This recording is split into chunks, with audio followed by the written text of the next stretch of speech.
Civil War, written and directed by Alex Garland, stars Kirsten Dunst, Cailee Spaeny, and Nick Offerman. Film, set in the near future, follows a group of war journalists as they navigate their way through an ongoing civil war. This is also an A24 film, and in that, it's essentially the first A24 blockbuster, or to put it another way, this slightly moves away from the surrealist art house affairs that A24 usually distributes and produces, and goes for a more heavily action-orientated movie, but that doesn't mean it's devoid of any artistic merit. Honestly, I think I'll get through some of my issues with the movie just so I can praise it, because when I did like this movie, I don't think it's perfect. Firstly, while yes, this is a heavily political film, drawing parallels with our own reality with the fiction of this film. However, in terms of where the politics lie in this movie, it is hard to fully tell. And there's a part of me that feels like the ambiguity of which side is fighting for what exactly is done on purpose as part of the satire. There's no grey area in this film. At the same time, there are simply just good guys and bad guys, and that does feel a little surface levelly. Basically, I think I would have wanted a little more explanation as to why this collapse of America happened and why the Civil War is taking place. While there are talented actors in this film, I do wonder if it was to get more seats in the theater, as both Nick Offerman and Jesse Plemons have very few scenes in the movie. They're both very talented actors, but they're only here for a very short time. However, I'll express how I feel about Jesse Plemons and his scene in a bit. As for Nick Offerman, I have no praise or compliments. He was fine, and it almost felt comical seeing him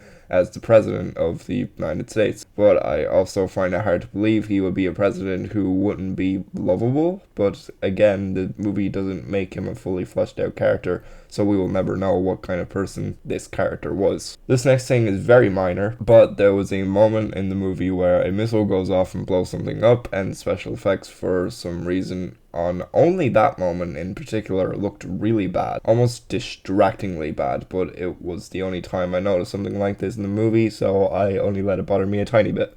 Now moving on to the positives in the movie, which there definitely is a lot of. I thought the acting in this movie was really good. There's some great performances, especially from Wagner Moura and Cailee Spaeny. The latter did such a good job of conveying this young woman's innocence being slowly ripped away as she's in the midst of this war-torn country, which I imagine is how it must feel for many journalists like this starting their careers. Like I mentioned, while Jesse Plemons only has one scene in the movie, I think he did such a fantastic job. His intimidating and menacing, which adds so much to the intensity of the scene. I consider it one of the best in the movie. The scene which follows that scene, however, is also amazing too. The cinematography and lighting for it is absolutely beautiful. It felt like such a magical moment in a very heavy film. The cinematography in the film in general as a whole is spectacular. It is a visual feast for the eyes, and I was never bored looking at the screen. There's a really good sense of scale here, which shows just how massive the Civil War really is. There's definitely a balancing act in terms of the film's tone, but after a while, when you realize because of the satire of what the film is saying, you realize that it does work for this film. It almost feels like a slight rethread of Story Beats in 28 Days Later, which is a good thing for me, as I really love that movie. While I didn't exactly know what to expect going into Civil War, I can safely say I came out of the film satisfied with what I saw. It's a really well done war film that brings to light a lot of the fears that things in reality could go south very fast. While films usually can be used for escapism, which is what a lot of people love. I mean, hey, look in the comments of my Godzilla X Kong video, there's a lot of idiots that love to switch their brain off. But while the events of this film are fictional, its points are very poignant. There's decent moments of humor and well written emotional beats that make for a really engaging film. I'm giving Civil War 4 stars, a beautiful looking, thought-provoking piece, which despite being a bit surface level in most areas, still makes for a good and such an entertaining watch. On top of this,